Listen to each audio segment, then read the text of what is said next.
I wonder if these are coyote tracks right here. Sometimes we see coyotes along the causeway. Sometimes we do.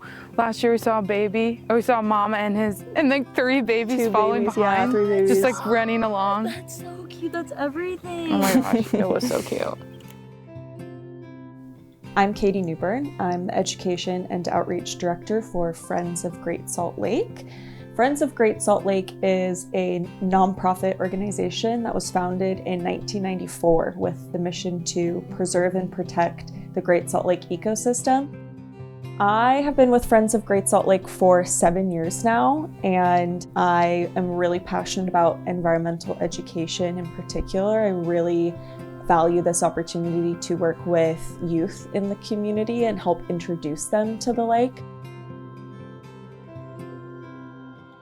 I'm here with our 2026 education team, Annika and Sabrina, and we're kind of walking through our field trip sites, scouting for where we're gonna be teaching this season, helping Sabrina get more familiar with this weird, wonderful ecosystem that we're gonna teach about. Great Salt Lake is a terminal lake, which means there are no rivers flowing out of it. It's the bottom of a huge 36,000 square mile watershed basin.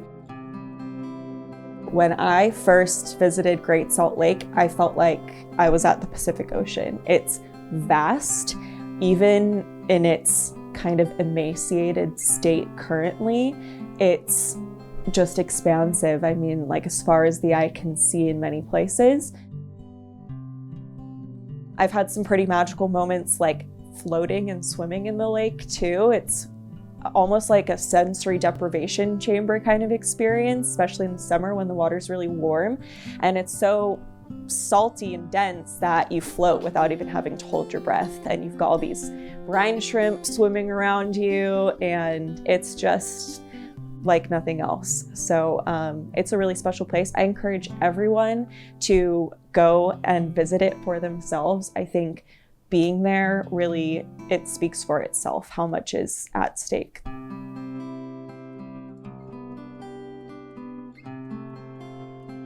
Getting to work with students out there has been pretty impactful for me personally.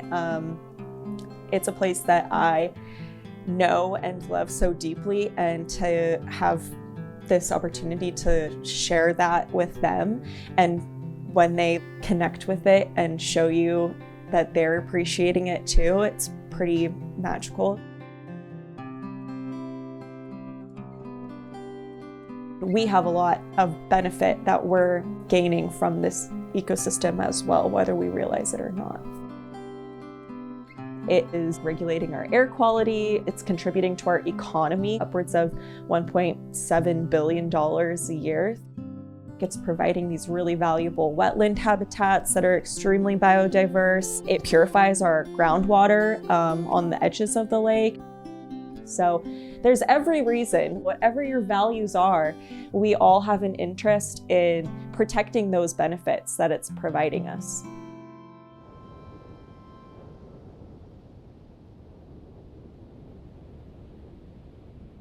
The lake has receded to about half of its average healthy surface area. We are already experiencing the consequences of chronically low lake levels.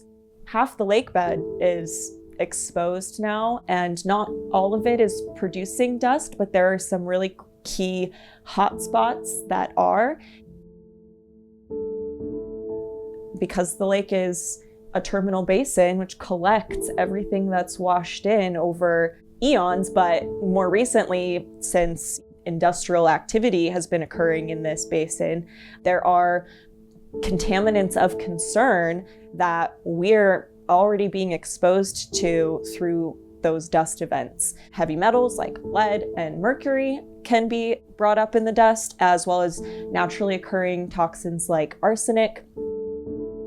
The driving cause of the lake's decline has been human water use in the basin upstream of the lake. Agriculture represents about 2/3 of the total consumptive use upstream of the lake, so that's the biggest portion, largely for alfalfa. All of the water that was used on lawns in 2024 is equivalent to a quarter of all of the agricultural water use in the basin in the same year. So to me, that's the lowest hanging fruit of it all, that we can improve and significantly get more water here.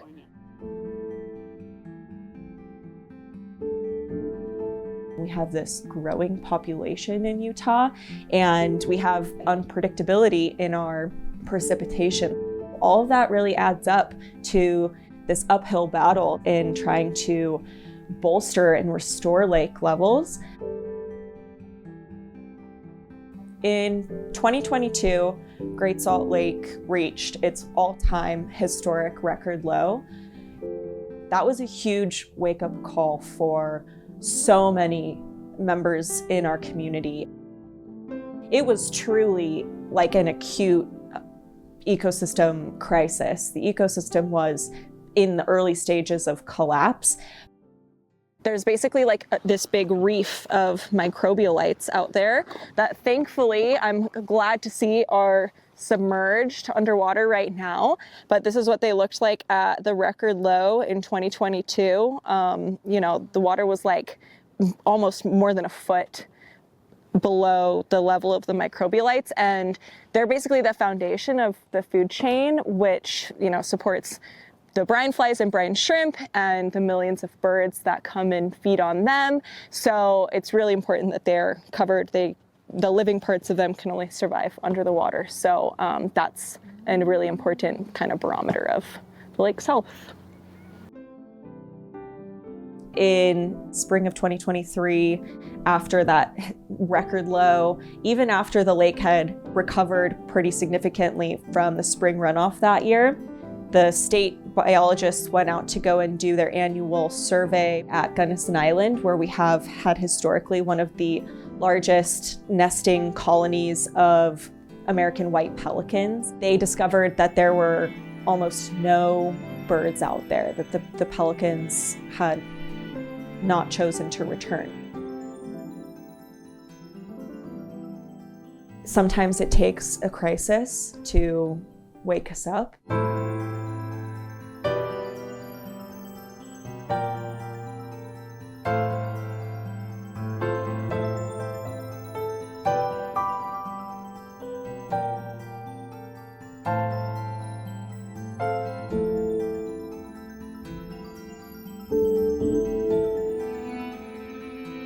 This ecosystem is even more resilient than I think we realize.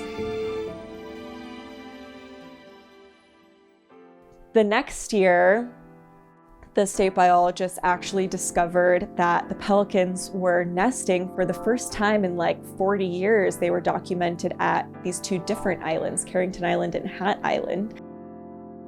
It was just this lesson that the ecosystem can adapt, and we just need to have like faith that there's still so much worth protecting out there. It's not too late, and we still have this amazing opportunity to do something that no community in the world has ever done before, which is restore a saline lake to its healthy level.